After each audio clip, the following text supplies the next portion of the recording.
Mheshimiwa Balozi Dr. Emmanuel John Nchimbi, Makamu wa Rais wa Jamhuri ya Muungano wa Tanzania, Mheshimiwa Dr. Mwigulu Lameck Nchemba, Waziri Mkuu wa Jamhuri ya Muungano wa Tanzania, Mheshimiwa Spika Hassan Zungu na mbunge wa Ilala ambaye nabeba jiji letu la Dar es Salaam, Waheshimiwa mwenyekiti wa Baraza la Wazee la Dar es Salaam kakaangu Salum Matimbwa na wazee wote wa mkoa wa Dar es Salaam, waheshimiwa mawaziri na manaibu mawaziri mliopo nasi.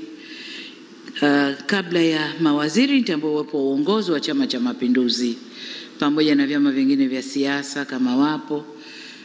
Nirudi tena kwa mawaziri na manaibu mawaziri, katibu mkuu kiongozi na viongozi wote wa serikali mliopo, waheshimiwa wakuu wa vyombo vya ulinzi na usalama mkoa wa Dar es Salaam, ndugu wanahabari, wageni waalikwa, mabibi na mabwana, asalamu alaykum. Tumsifu Yesu Kristo. Bwana Yesu asifiwe. Kwanza tuanze na shukrani kwa Mwenyezi Mungu kwa kutujalia leo pata fursa nyingine kuzungumza na wazee wa jiji hili la Dar es Salaam. Lakini la pili ni washukuru sana wazee wa Dar es Salaam.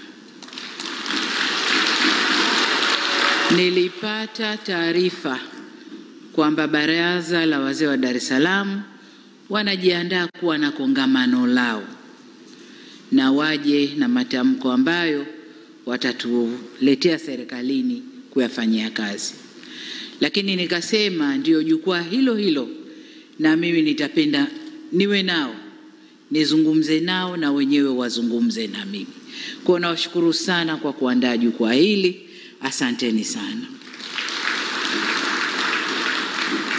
Wazee wangu wa Dar es Salaam, kabla ya tarehe 29 Oktoba mwaka huu, siku ambayo ilikuwa ni siku ya uchaguzi kwa nchi yetu, ilikuwa ukitaja msamiati wa kisiwa cha amani kwa nchi nyingi au maeneo mengi ya ulimwengu, moja kwa moja mtu anapiga Tanzania ni moja katika nchi ambazo ni visiwa vya amani.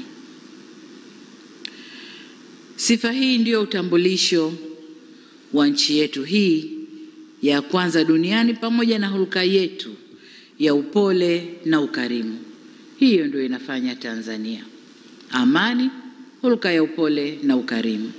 Hiyo ndio sifa yetu kubwa ilikuwa Tanzania. Amani na umoja na utu wetu ndio vilitutambulisha siku zote, hata tukiwa nje. Wakiwa wanafunzi wanasoma huko, na tulipokuwa wanafunzi tunasoma huko.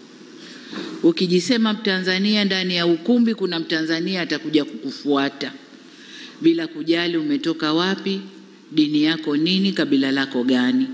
Anakuja kukufuata, mnachapa Kiswahili chenu, mnaendelea na udugu unaanza hapo. Hiyo ndio sifa yetu.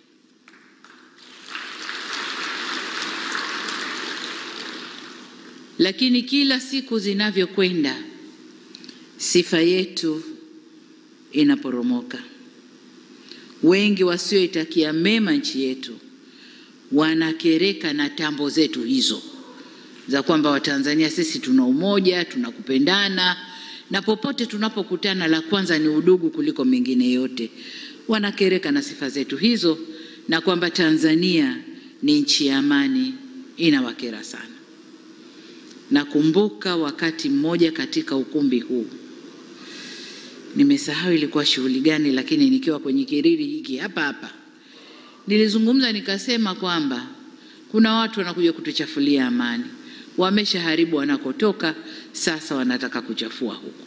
Hilo nalo liliwakera sana, na labda pengine ndio hii kutuonesha kwamba hata na nyinyi sio wasafi pia.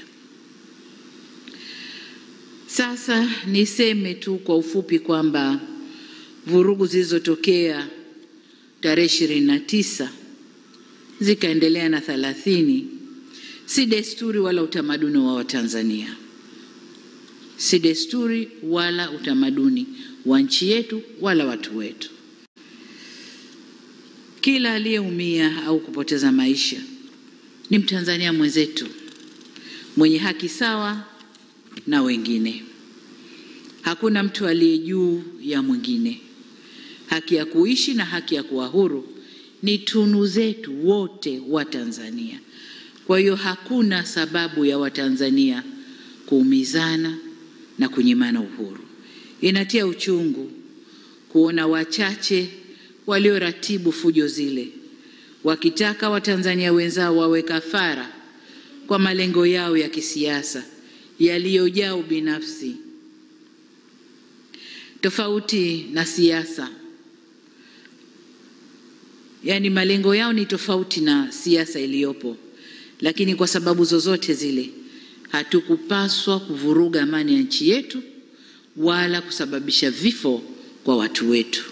Sasa kwa wale walioondokewa na ndugu zao na watoto wao na jamaa zao, natoa tena pole kwa sote. Si msiba wao peke yao, ni wetu wote, kwani damu ya Watanzania ni damu yetu sote. Tanzania mmoja akiumia tumeumia wote, kuondokewa na Mtanzania mmoja tumeondokewa wote. Kwa hiyo tuwe pole wote. Kama alivyosema kakaangu Salum Matimbwa hapa kwamba katika kipindi hiki ambacho mmeniamini kuongoza nchi, nimeshazungumza na wazee mara mbili. Mara ya kwanza niliongea na wazee wa Dar es Salaam mwanzo, nadhani ilikuwa mwaka 2021 mwisho wa 22. Lakini mara ya pili niliongea na wazee wote wa Tanzania, wawakilishi wao pale Dodoma muda mfupi kabla uchaguzi. Leo ni mara yangu ya 3 na ya kwanza katika muhula wa pili wa awamu ya 6. Nimeona niongee nanyi kutokana na naliyotokea katika nchi yetu. Kwa nikaona vyema kuendeleza utamaduni wa viongozi wetu waliotutangulia, kwamba yakitokea mambo makubwa ndani ya nchi hupita na kuongea na wazee. Kwa nami nataka niendeleze utamaduni huo kwa kupitia wazee wa Dar es Salaam, nizungumze na taifa.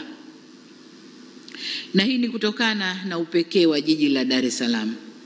Dar es Salaam kama lango kuu la kuunganisha Tanzania na nchi nyingine tunazopakana nazo, lakini hata Afrika kati na kusini ni rahisi kufikiwa kwa kupitia Dar es Salaam.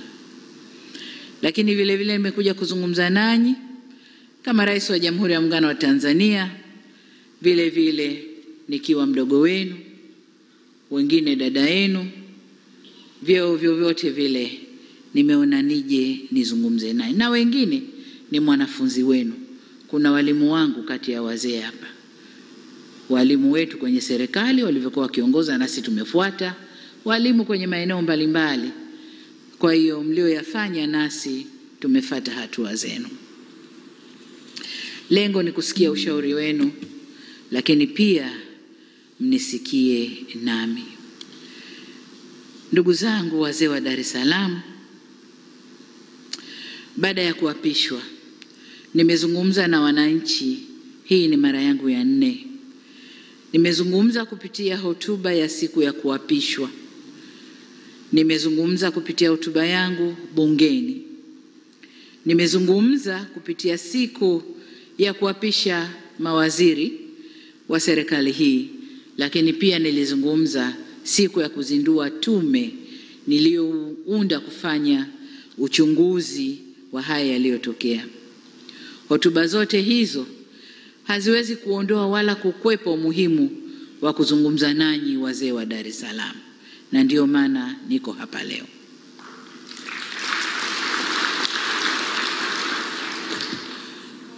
Dar es Salaam yetu ni kitovu cha biashara na moyo wa utamaduni wetu.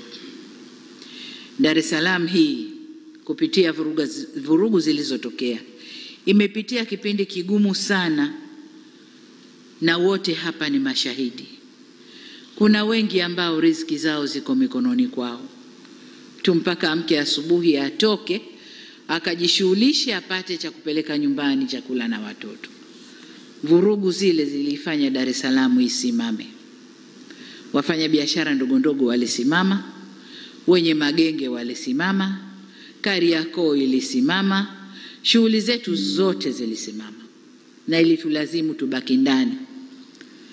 Na kwa hadithi tunazozipata, bei za bidhaa zilipanda sana sana sana sana.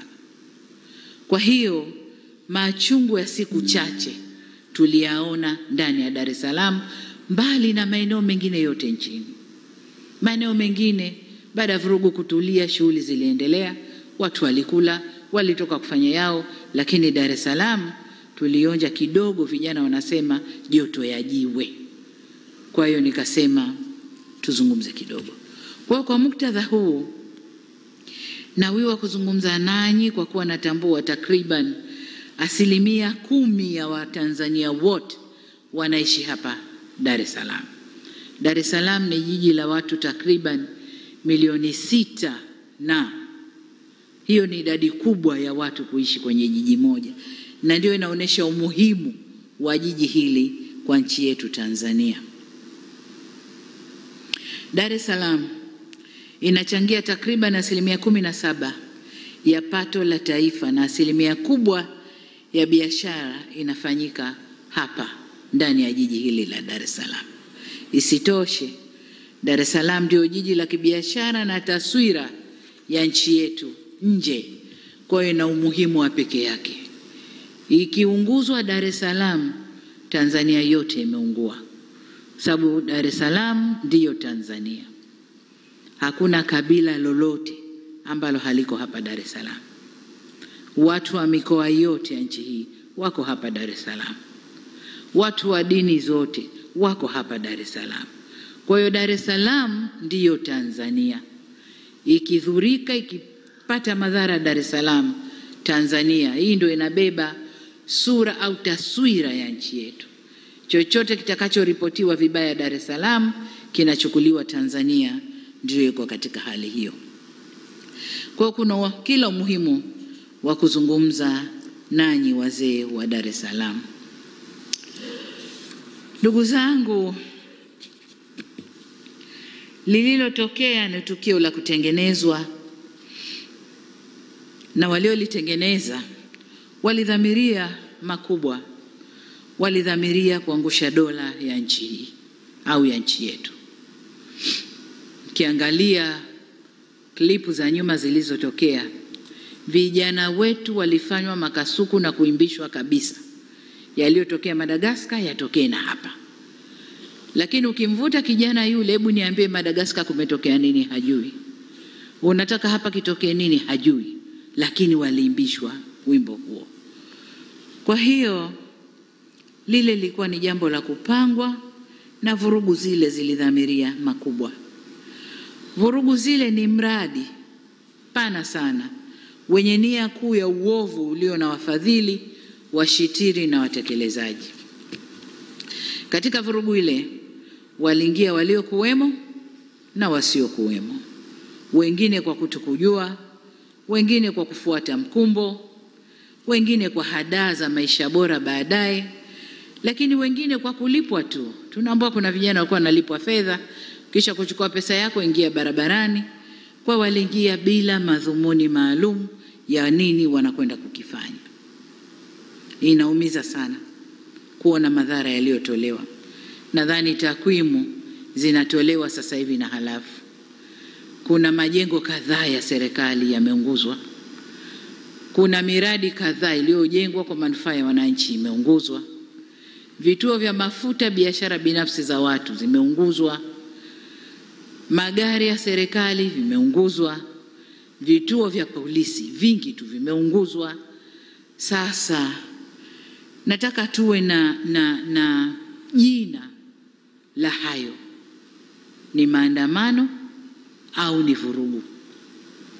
Maandamano tulioyazoea na tulio yakubali ndani ya katiba yetu ni yale watu wameudhika na kitu, tunaomba tuandamane, tujueleze, tutatoka pointi moja, tutakwenda zetu mpaka Mnazi Mmoja au popote pengine, na mabango yetu yanaeleza maudhi tulioudhika nayo.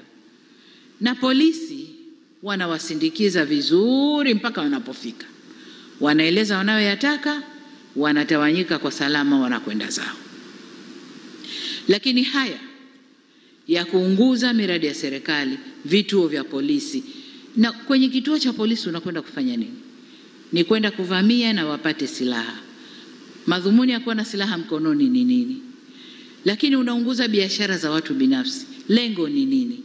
Kwa hiyo haya hayakuwa maandamano, zilikuwa ni vurugu zilizoandaliwa kwa madhumuni maalum. Sasa katika hali hiyo,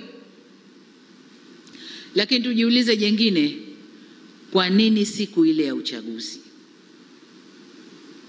Katika hali hiyo, serikali ina wajibu, tunaapa kuilinda nchi hii na mipaka yake, kulinda usalama wa raia na mali zao. Na katika hali hiyo, nguvu inayotumika inaendana na tukio lililopo. Sasa tunapoambiwa kwamba tulitumia nguvu kubwa sana kwenye tukio lile, nguvu ndogo ilikuwa ni ipi? Ilikuwa tuwaangalie waandamanaji waliojiandaa kufanya mapinduzi mpaka wafanikiwe? Hapo patakuwa pana dola kweli? Dola haiko hivyo, na hayapo Tanzania peke yake. Tulishashuhudia kwa wenzetu, waandamanaji wengi wanaingia njiani, na wakiingia njiani, serikali ikiona uandamanaji unakwenda pasipo, wanaweka nguvu kubwa. Wanaweka nguvu kubwa, yameshafanyika kwenye mataifa huko na tumeyaona. Sasa wanaporudi kutulaumu mlitumia nguvu kubwa, wao walitaka nini? Tujiulize, je, hao ndio wafadhili wa kile kilichofanyika? Walitaka tuangalie ile mobu mpaka ifanikiwe walichowapa fedha, walichowatuma? Hapana. Tuliapa kulinda nchi hii na mipaka yake, usalama wa raia na mali zao. Kwa hiyo katika kufanya hivyo, kama wanavyofanya wao, na sisi tutafanya vile vile kuilinda nchi.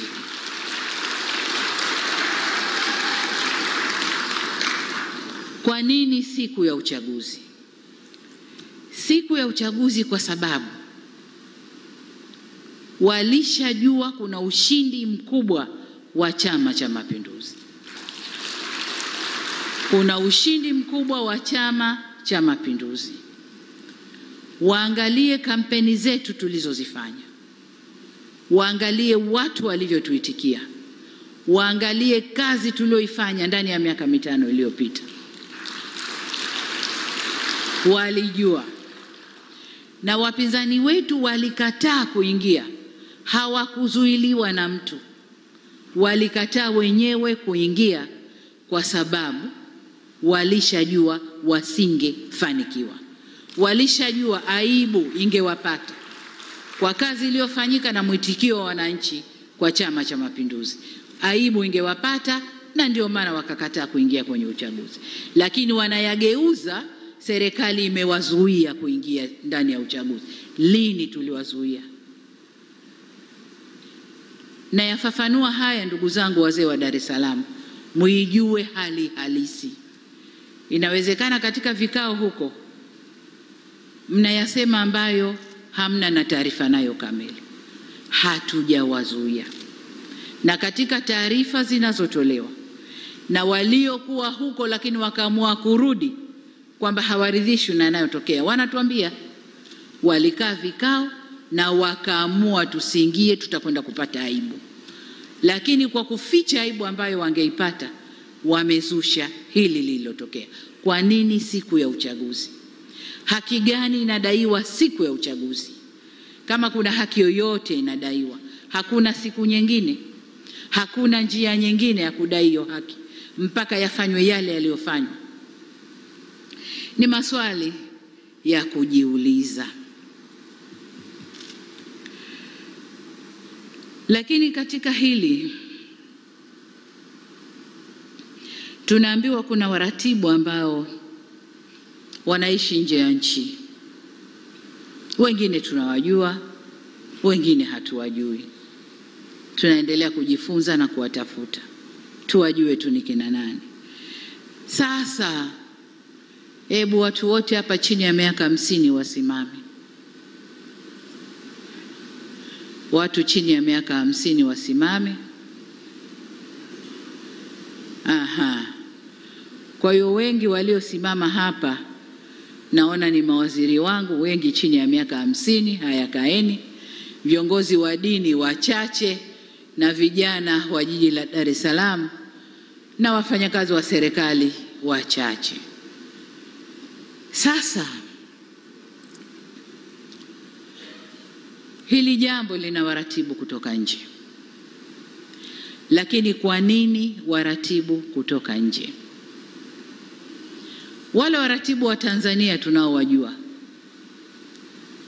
wale ni shida za maisha. Ni shida za maisha. Akisukuma maandamano, umbea na nini kuhusu Tanzania, Watanzania wale vijana ambao wanadai ugumu wa maisha, wanatumia fedha zao kununua bando, kuangalia na kuwasoma amesukuma nini. Lakini yeye ukisoma, yeye kule anatiliwa fedha. Kwa hiyo kimoja kinachowasukuma ni shida ya maisha. Kule waliko hawako sawa, kuna shida ya maisha. Sasa kuna wale ambao pia hawana shida ya maisha, wako pazuri, wanalipwa na hao wanaotaka hayo yatokee, lakini wamekosa uzalendo tu. Wamekosa uzalendo tu. Na ukiwatizama vizuri si wa Tanzania kamili. Kwa hiyo it doesn't matter whether Tanzania inaungua haiungui, yeye ana nafasi ya kuwa nje, si Mtanzania kamili, hana shida hizo. Kwa hiyo hili jambo lilipangwa kwa uratibu mzuri, lakini hebu tuangalie sasa wale waliolipanga na kudai wana madai kwenye hili. Nianze na wenzetu wa vyama vya upinzani. Kama nilivyosema kwamba hawa watu waliishiwa nguvu. Maneno ya vijana, waliishiwa power, na waliona kabisa mbele kwao sio kuzuri, na kuingia kwenda. Hawa watu wana frustration zao huko nyumbani kwao, lakini wanataka kujificha na kusukuma lile dude kwa watu. Huko waliko hawako sawa, wanapambana wao kwa wao ndani, wamemeguka wao kwa wao ndani, wamemeguka wanasiasa, wakaenda vyama vingine, wanaharakati wakabaki. Kwa hiyo wenyewe kwa wenyewe huko ndani hakuko sawa, wasitulaumu sisi, ni wao wenyewe huko ndani. Kwa hiyo kasoro walizo nazo huko wanataka kuzisukuma huku kwetu. Hakuzuiliwa kuingia kwenye chochote. Ni hawa ambao mwaka 2020 mpaka 2023 nilifanya kazi kubwa ya kuzungumza nao, nikanyosha mkono wa rehema, njoni nyi wa Tanzania, njoni tukae tuzungumze yetu, twende vile tunavyotaka. Nikaonyosha vizuri, nikidhani na wanyooshea watu wa Tanzania ule mkono wa rehema, na wataupokea, tutakuja tukae vizuri. Ni hawa niliowakuta nje wanasafa, hawana shilingi mkononi, wakaomba sana kuja kuniona, nikawapokea, tukazungumza, hawana hata shilingi. Nikatoa kiposho changu nilichogaiwa cha safari, nikawapa waendelee na maisha wakiwa nje. Ni hawa walionambia sawa tutarudi, lakini tuna kesi. Nikawaambia kesi nitazifuta, njoni tukae tuzungumze, tujenge nchi. Na wamekuja, baadhi yao wamekuja mikono mitupu, hawana kitu. Tukatoa fedha zetu kuwapa waanzie maisha hapa Tanzania. Sasa nataka mumpe cheo mtu wa aina hiyo, alionyoshewa mkono wote huo wa rehema na mkono wa upatanishi. Yeye kaja, yule aliyemnyoshea ndo wa kwanza kumkashifu, kumtukana na kugeuza mambo, kuichafua nchi. Huyo mtu anaitwaje? Huyo mtu anaitwaje? Hii si tabia ya Watanzania. Wakati ule nafanya yote nilijua naongea na Watanzania waliotimia, wenye akili timamu. Nikajua watarudi, tukae, tuzungumze, tuende. Na niliwapa fursa zote, nyinyi ndo mashahidi. Niliwafungulia, walitaka kufanya maandamano, wakafanya maandamano, tukawasindikiza mpaka walipofika, wakasema yao, wakatawanyika. Yale ndo maandamano ambayo yameruhusiwa kikatiba, na ukiomba polisi atakwambia nenda kaandamane, tuambie ni ruti, tuwalinde mpaka mfike sehemu yenu. Yale ndo maandamano. Haya yaliyofanyika si maandamano. Ni hawa niliowapa fursa ya kufanya shughuli zao za kisiasa. Sasa siasa si kutukanana, siasa si kubezana, si kuharibu nchi. Hiyo sio siasa. Wazee wetu wa zamani, ukiwa na harakati hizo, wanasema huyu hajui siasa, huyu hafanyi mambo yake kwa siasa. Ina maana siasa maana yake ni usalama, siasa maana yake ni uungwana. Hiyo ndiyo maana ya siasa. Sasa kama mtu unampa ruhusa afanye siasa za kisiasa, anakwenda kufanya siasa anazozijua yeye za kuvuruga nchi, hiyo sio siasa. Hiyo sio siasa. Kwa hiyo ndugu zangu, niseme kwamba madai yoyote waliokuwa nayo chama hiki cha siasa au vyama hivi vya siasa, hawakupaswa kutumia njia ile kudai kwamba sasa tukae na kwa masharti tuzungumze ili na wenyewe warudi kwenye terms. Hapana, haikuwa hivyo. Lakini kundi la pili, tuangalie vijana. Vijana wetu hawa wameingizwa njiani, wakaimbishwa wimbo wasiojua. Wanadai haki. Haki gani? Hebu avutwe tu kijana pembeni, wewe uliingia unadai haki. Hivi ni haki gani? Na hiyo haki hawakuweza kuidai kwa njia nyingine mpaka waingie njiani, wakafanye vurugu, walipwe, wakachome vituo, walipwe, wakafanye vurugu walizozifanya. Hiyo ni haki gani? Lakini jengine wanalobebeshwa, wameingia njiani eti kwa ugumu wa maisha. Astaghfirullah. Turudi kwa Mungu tustaghfiru. Ningekuwa na uwezo, ningebeba vijana wa Tanzania nikawatupa kwenye nchi tofauti tu hapa Afrika pamoja na majirani zetu, wakaone ugumu wa maisha uliokuwepo, alafu waseme kwamba kwao Tanzania ni pahala pema. Hawana sababu, hawana. Ugumu wa maisha kwa raha zako kabisa. Mwenye ugumu wa maisha kweli kwa raha zake kabisa ataingia njiani akaimbe oyoyoyo, huo ugumu wa maisha. Mwenye ugumu wa maisha ana struggle, anahangaika kutafuta chakula chake cha leo. Na wengi walikuwa kwenye kazi zao, wale wana ugumu wa maisha. Wengine hawakuwa na ugumu wa maisha, walikuwa wana sababu zao nyingi. Kwa wale watafiti wafanye utafiti ndani ya Afrika Mashariki na nje, labda kusini mwa Afrika, waangalie nafasi ya Tanzania kwenye ugumu wa maisha. Wende wakaangalie. Kwa vijana wetu wasimezeshwe tu na wenyewe wakameza, hapana. Lakini kwa nini yote yanatokea haya? Tumejifunza kwamba vijana wetu tumewaacha wanakuwa wenyewe. Wanakuwa hawana mwelekeo, wanakuwa hawana watu wa kuwaongoza vizuri, na kwa maana hiyo hawana elimu ya uzalendo. Hayo ndio tuliojifunza. Vijana wazalendo hata kutoka vyama vya upinzani hawakukubaliana na hali ile.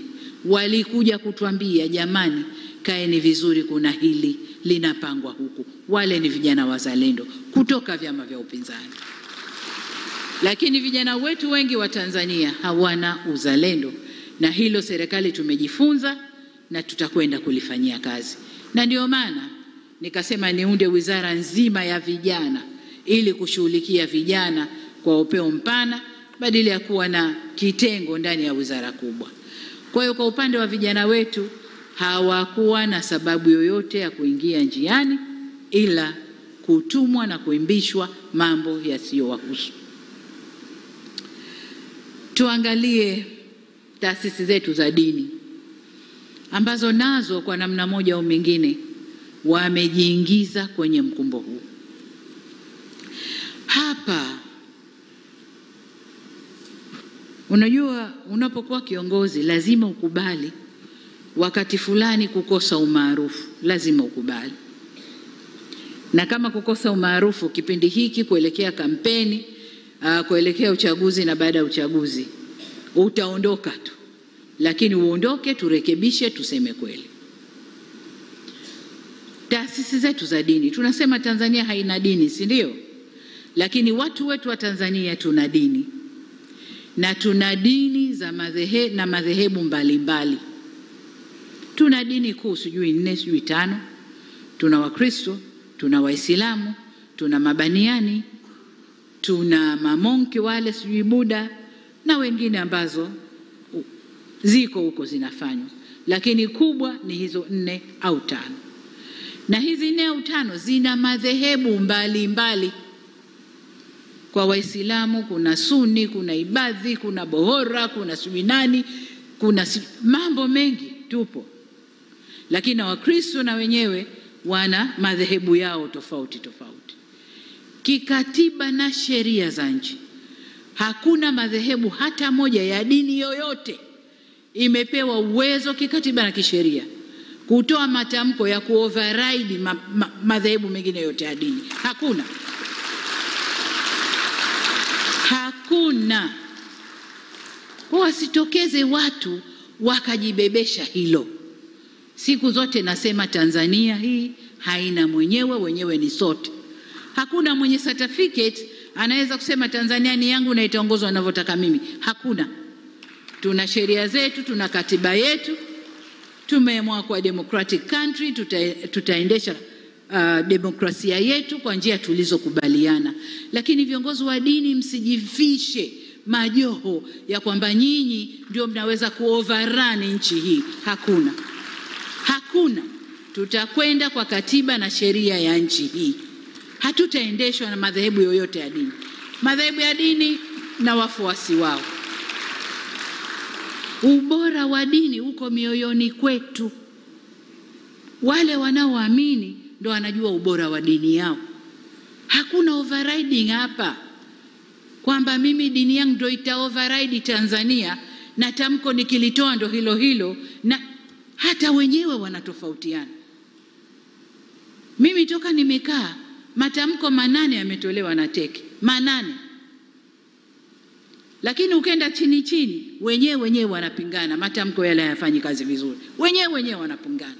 Kwa sababu waliosimama kwenye mstari wa haki wanaona ile ni batili inayofanyika. Kwa hiyo waliosimama kwenye mstari wa haki hawaungani nao, wanaona ni batili iliyofanyika. Kwa niseme kwamba Tanzania yetu ni nchi ya umoja, nchi ya ushikamano, amani na utulivu ndio ngao zetu. Tusivurugwe ndugu zangu kupitia milengo yetu ya dini, milengo yetu ya siasa, milengo yoyote ile. Hatupasi kuivuruga nchi hii, hatupaswi. Hata kama aliyepo juu ya serikali humtaki. Kuna muda. This is a democratic country. Huyu mtu ataendesha mpaka wakati huu, kafanya makosa, semeni makosa yake. Kosa la serikali ya awamu ya 6 kueneza huduma bora za afya Tanzania, hilo kosa letu. Kosa letu kueneza huduma bora, mashule mazuri mpaka kule vijiji, hilo kosa letu. Kosa letu kukuza uchumi wa Tanzania ukakuwa mpaka tukasifiwa duniani, hilo kosa letu. Kosa letu ni kufanya Tanzania iwe nchi ya salama, ikalike na watu wafurahi, hilo ndo kosa letu. Kosa letu ni nini?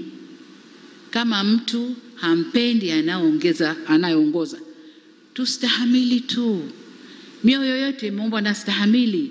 Demokrasia ipo, ataongoza ataondoka. Kwani wote walioongoza kutoka mwanzo mpaka leo awamu ya 6 wote walipendwa na kila mtu? Nchi ilivurugwa. Sasa kama humpendi Samia, hakuna sababu ya kuvuruga nchi. Kama humpendi kwa alivyo, humpendi kwa dini yake, humpendi kwa alikotoka, hakuna sababu ya kuvuruga nchi. Katiba yetu, sheria zetu zipo. Nchi hii inaongozwa kwa katiba na sheria zetu. Hakuna sababu ya kuvuruga nchi, ndugu zangu. Kwa ni waombe sana, zile sumu zinazotiwa huko, mnapotiwa sumu tumieni akili zenu. Najua hakuna eneo baya la kumpata mtu kama dini. Unapomkamata mtu kwenye dini na ukamlisha ubaya wa mtu kwenye dini, unajenga chuki ya ndani ya moyo kuliko wanasiasa. Wanasiasa wakimharibu mtu, wanamharibu mtu kichwani. Kichwa hakiweki. Akija mwingine na zuri, ile baya litaondoka, zuri litaingia. Lakini ndani ya moyo likiingia, limeingia. Kwa viongozi wetu wa dini, kaeni kwenye mstari wenu. Dini zetu zote zinasema kila mamlaka imeletwa na Mungu. Kila mamlaka imeletwa na Mungu. Iwe kwenye mamlaka kuna mwanamke, iwe kwenye mamlaka kuna mwanamume, kila mamlaka imeletwa na Mungu. Na sababu ya Mungu kuleta mamlaka hayo, hakuna anojua duniani. Hakuna. Mungu peke yake ndo alikuwa anajua. Kwa nini Samia leo yuko hapa? Kwa hiyo niwaombe sana viongozi wa dini, tuvae majoho. Yale majoho yetu yaoneshe sura halisi. Hakuna kitabu chochote cha dini kimesema tutazitumia dini zetu kuvuruga nchi zetu. Hakuna. Ni utashi binafsi wa watu kwa ubaya wa nafsi zao. Kwa msivae majoho ya dini mkatengeneza utashi wenu binafsi kwa kupitia vivuli vya dini. Niwaombe sana viongozi wa dini, tusimame, tusivuruge nchi yetu. Tusivuruge nchi yetu.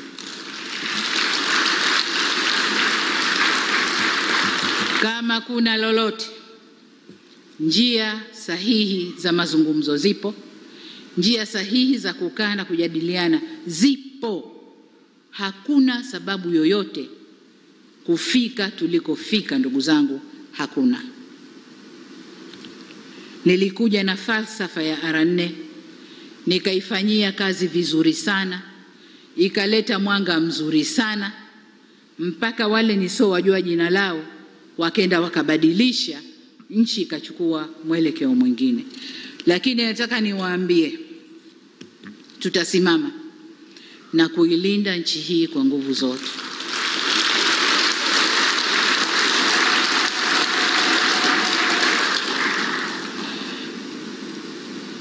Nasema yaliyopita si ndwele, tugange yajayo. Kama madai ya wenzetu ni katiba, hakuna aliyekataa kurekebisha katiba ya nchi hii. Hakuna. Mnakumbuka niliunda tume ya haki jinai, ikaenda ikasoma Tanzania nzima na wakaniletea haya ndio wanayoyaona wa Tanzania. Na katika kuyatekeleza kuna ya muda mfupi, muda wakati na muda mrefu. Na ya muda mfupi na muda wakati mengi, 90% tumeyatekeleza. Lililobaki la muda mrefu lilikuwa ni la katiba, marekebisho ya katiba. Na lenyewe nikasema tutalitekeleza. Na mkisoma ilani ya uchaguzi ya Chama cha Mapinduzi, nimesema ndani ya siku 100 nitaunda tume ambayo itafanya kwanza maridhiano, halafu tuingie kwenye mchakato wa katiba. Mnaendaje kwenye kurekebisha sheria za nchi wakati huku mko vipande vipande? Lazima mrudi kwanza, muelewane, mtambue uko mbele tunalenga kitu gani, njia yetu ni ipi, ndio mnatunga katiba yenu. kutokana na haya tuliyokubaliana. Sasa katiba iseme 1, iseme 2, iseme 3, iseme 4. Lakini mtakwenda moja kwa moja watu wote, kila mtu kavimba machavu, mnaunga katiba ipi itaungwa hapa? Nimesema kwanza turidhiane. Na kwa sababu wamechafua nchi, nilichofanya mwanzo ni kuunda tume ya kuangalia undani wa hili jambo. Nimewapa miezi 3 waangalie kwa undani, watuletee taarifa yaliyojiri ni haya, tofauti ziko hapa, hapa palitokea si haki, hapa palikuwa na haki. Tukisha kuyajua hayo, tunakaa sasa, haya tulioletewa ni haya, njoni kamati ya maridhiano, piteni sasa, tofauti ni hizi, matatizo ni haya, piteni sasa kwa makundi mbali, wakwambieni haya tunakwenda nayo vipi. Hiyo sasa ndio tume ya maridhiano. Baada ya hapo tunakaa kuunda katiba yetu. Hakuna aliyekataa. Leo wanasema wameingia njiani, wameharibu nchi, wanadai katiba. Katiba iko wapi? Inaning'inia wapi? Tuipachue tuwape. Katiba ni mchakato, ni process. Tunaanza hili, tunakwenda hili, tunakwenda hili. Sasa katika vile visingizio vya kuepuka na aibu ya kushindwa kwenye uchaguzi, wanaweka visingizio. Visingizio vyote hivi vinaungwa mkono na nje. Hawana hata aibu. Nje huko wanakaa, Tanzania ifanye 1, ifanye 2, ifanye 3, halafu ndio itakuwa hivi. Who are you?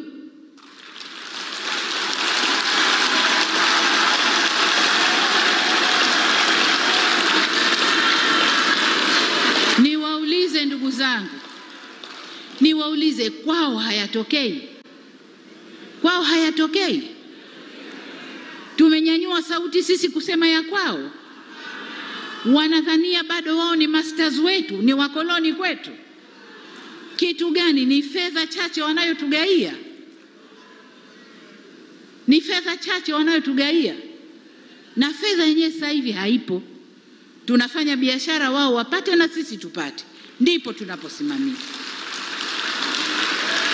Nataka niwaambie,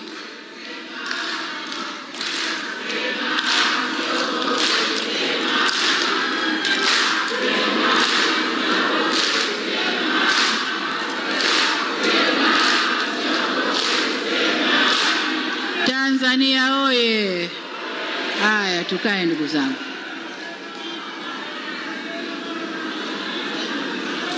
Nataka niwaambie ndugu zangu wa Tanzania, kawaida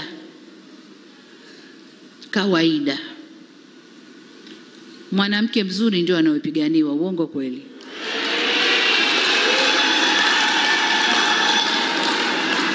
Utakuta watu wanafokeana, wanapigana, wana nini, ukicheki majana dume 2 3 yanapigana, katikati kuna mwanamke mzuri. Sasa nchi yetu hii, alhamdulillah, Mungu katumba vizuri. Katuumba vizuri sana. Katuweka pahali pazuri sana. Kama ninavyowaambia, Tanzania ni lango la kuingia Afrika. Tanzania inaweza ikatumika vizuri sana kibiashara. Inaweza ikatumika vizuri sana kisiasa za dunia. Inaweza ikatumika. Tatizo ni siasa tulionayo. Siasa ya kutofungamana kwa upande wowote. Kwa hiyo wengine wanakuja mlango huu, kweni na sisi, wengine wanakuja huu. Lakini pia mali Mungu alizotumba nazo, madini. Tanzania sisi tuna bahari, ambayo kwa kupitia bahari unaweza kwenda kokote ulimwenguni. Tanzania tuna maziwa makubwa, ambao kwa kutumia hayo unaweza kufanya biashara yoyote na nchi jirani hapa, na ukasafirisha vyovyote vile kwenda nchi jirani. Tanzania tuna ardhi nzuri ya kilimo, na ndio maana tunajitosheleza kwa chakula kwa 128%. Tunakula na tunauza. Kubwa zaidi, serikali tumejua kwamba kilimo ndio kila kitu chetu. Kwa tunatoa ruzuku kwa wakulima wazalishe zaidi mazao ya chakula na ya biashara. Tanzania sisi tuna hayo madini, ambao sasa kuna madini yanaitwa madini adimu duniani. Ndio dunia yote imetoa macho hapo, pamoja na kwamba yapo kwengine duniani, lakini Tanzania ni moja kati ya nchi ambazo hayo madini yapo na watu wanayatolea macho. Kwa hiyo tunapigwa, tunalembewa mawe kwa vile Mungu alivyotuumba. Sasa nataka niwaambie, maumbile yetu na utajiri wetu isiwe lana tukauana sisi kwa kuchawishiwa na wanaotolea macho nchi yetu. Hapana. Mjenga nchi ni mwananchi. Huu ni wakati wa Watanzania kushikana, ndugu zangu, na kujua kwamba yaliyoumbwa na Mungu hapa kwetu ni yetu. Ni yetu. Na haya Mungu alitupa makusudi kuinyanyua nchi yetu. Kuinyanyua nchi yetu. Nyuma hatukuwa tunapigwa mawe sana. Tuko tunahesabika tu ni nchi maskini inayoendelea polepole na nini, lakini tulivyofungua utajiri, tukatumia rasilimali zetu kwa utalii, tukatumia madini yetu kibiashara, tukatumia bahari yetu na maziwa yetu kujenga uchumi wetu. Hili sasa ndilo linaloumiza watu huko ulimwenguni. Kwa hiyo huu si wakati wa kukaa tukanyosheana kidole sisi kwa sisi Tanzania. Ni wakati wa Tanzania kushikana, tukasema Tanzania ni yetu, Mungu aliiumba hapa kwetu na lazima itufaidishe sisi wa Tanzania. Tunaposema tunalinda nini wanaita sovereignty, tunalinda uhuru wetu, tunalinda nchi yetu, lazima tuseme kwa moyo. Sisi wazee ambao tunakwenda zetu na vijana mlioinuka hapa wa under 50, sisi tunaondoka, tunawaachia nyinyi. Hatujui kati yenu au nje ya nyinyi nani anakuja kuwa rais hapa, lakini hilo mlijue vizuri sana. Mlijue vizuri sana. Na kwa bahati mbaya maumbile ya mwanadamu yanakushawishika. Wameweza kuwashawishi watu wetu wengine, na ndo hao wanaotekeleza. Na ndio maana nikasema mradi huu uliotokea una walioupanga, kuna washitiri, kuna watekelezaji. Kwa hiyo kuna washitiri na watekelezaji ndani ya nchi yetu ambao hatupaswi kwa namna yoyote ile kuwaachia watu vuruge.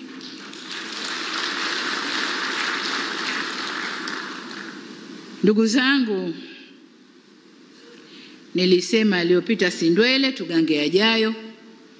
Lililopita limepita. Kwa maneno tunasikia liko jengine linapangwa, kini inshallah Mola hatosimama nao, litapeperuka. Lakini nataka niseme nilimsikia mmoja katika waandaji wa nje anasema, hebu tarehe 9 liakhirisheni, nendeni subirini Christmas, kwa sababu sasa hivi wamejipanga. Nataka niwaambie wakati wowote wakija tumejipanga.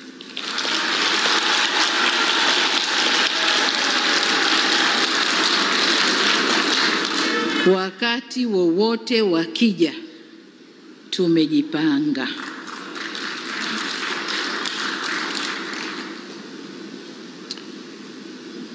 Kwa ujumla niseme kama wanadamu hukosana wakaelewana. Hatusemi serikali labda tuko safi hatuna makosa, hapana. Inawezekana kabisa kuna mapungufu, na hakuna serikali yoyote duniani sio mapungufu, lakini wanakaa wanazungumza na kuondoa mapungufu yaliyopo. Kwa hiyo na sisi hatuna budi kukaa kuzungumza na kuondoa mapungufu yaliyopo. Nimepata salamu wanasema tutakubali tukukaa na serikali ikiwa watafanya 1, watafanya 2, watafanya 3. Serikali hii si ya kuamrishwa wala kupewa maelekezo.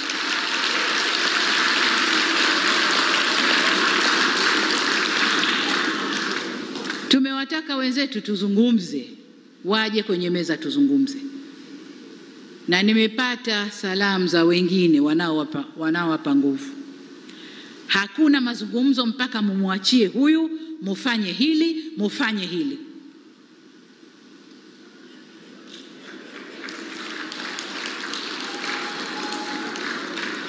Hiyo inatokea ndani ya nyumba tu. Ndani ya nyumba tu. Baba ukeshamkera mama, ukimrudia jioni akwambia sitaki mpaka ufanye hili na hili. Na utafanya ili maridhiano yaende. Uongo kweli?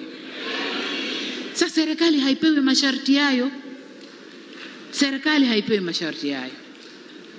Labda serikali ya wanafunzi kwa walimu wao, hilo linakuwa. Serikali ya wanafunzi hamtapata hili mpaka mfanye hivi. Wanafunzi watafanya. Lakini sovereign state yenye kujielewa na kuendesha mambo yake.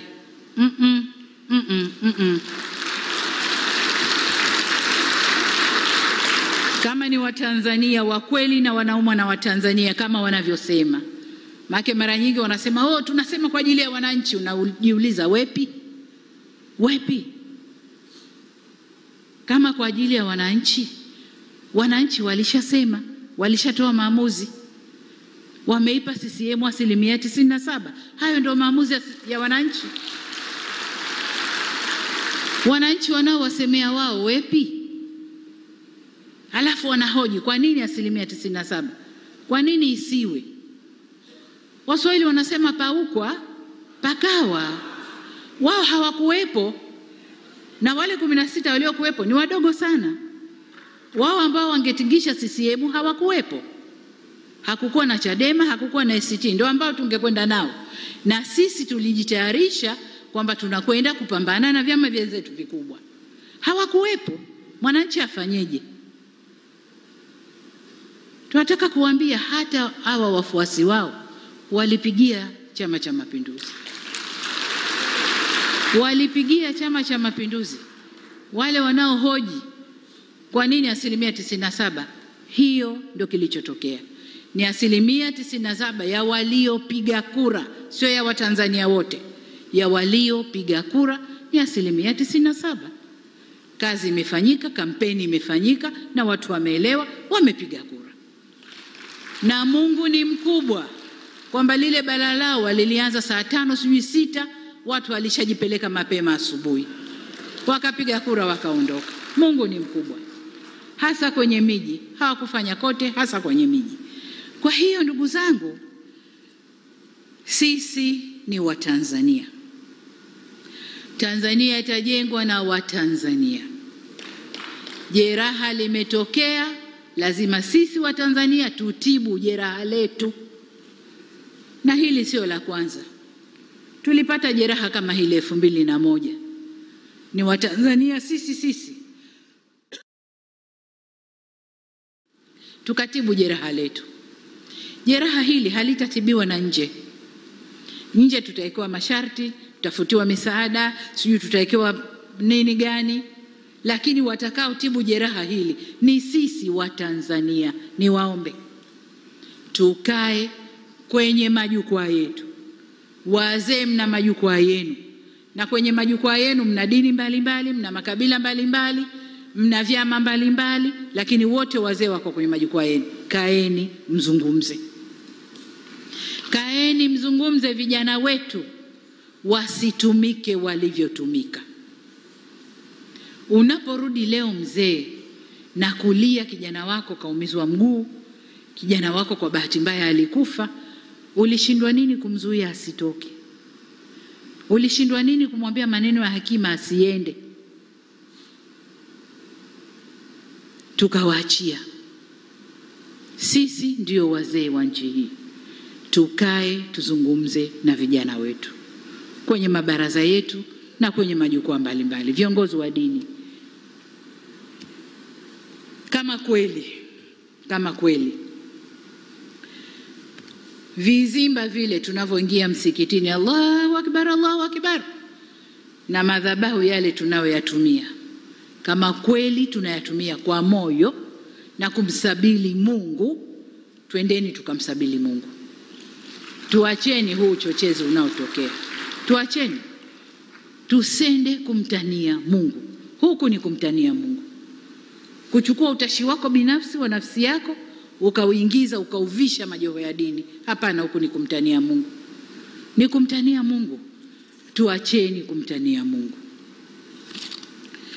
Ndugu zangu, nimesema kazi yetu sasa ni kuziba jeraha, na hapa nataka nizungumze na watoto wangu pia wanaoangalia mbele, vijana wangu hawa na wengine walio nje wanaoangalia mbele. 2030 safari hiyo isiende kutuvurugia nchi yetu. Nilizungumza na mawaziri wangu nikawaambia, na muangalia mmoja mmoja, una interest ya huko, kaa nje kafanye huko, usifanye ukiwa ndani ya serikali yangu. Nimekuweka hapo ukatumikie wananchi. Interest yako ya huko mbele, twende utaikuta huko mbele. Mungu ndio anajua nani kiongozi wetu baadaye. Ni Mungu peke yake ndio anajua. Kwa unaweza ukajipanga, unaweza ukawa na mikakati, unaweza usiwe. Kwani wangapi waliomba na wakapanga na wakawa na mikakati? Walikuwa na nguvu zote mpaka za kifedha, walikuwa. Mungu ndiye anajua nani uko mbele ndio kiongozi wetu. Kwa ile safari ya 2030 isiende kutuharibia nchi. Ndugu zangu, mengine yaliyosemwa na wazee hapa nimeyapokea. Waziri wao yupo ambaye atashughulikia shida zao.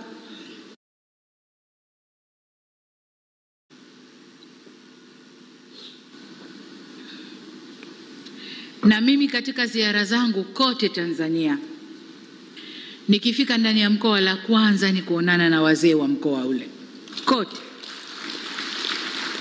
Toka niko makamu wa rais mpaka nimekuwa rais, huo ndio mtindo wangu. Nikifika ni kuonana na wazee wa mkoa. Tatizo hapa linakuja, Dar es Salaam ni mji. Kwa hiyo ukiwa Dar es Salaam unajisi niko Dar es Salaam makao makuu. Ukiwa Dodoma niko Dodoma makao makuu. Lakini ukifanya ziara mikoani huko, nikifika la kwanza ni wazee, nasikiliza shida zao, nasikiliza maoni yao, yote tunayajua na tunapeleka wizarani kwao ili yafanyiwe kazi. Na katika tunayoyafanyia kazi ni hiyo, kujua kwamba kila tunapozeeka na miili yetu nayo inahitaji haja maalumu ya matibabu. Kwa hilo nalo tumelishughulikia. Ndugu zangu, baada ya kusema hayo, niseme tena kwamba kuna madai ya haki, lakini haki huja baada ya wajibu. Fanya wajibu wako, udai haki.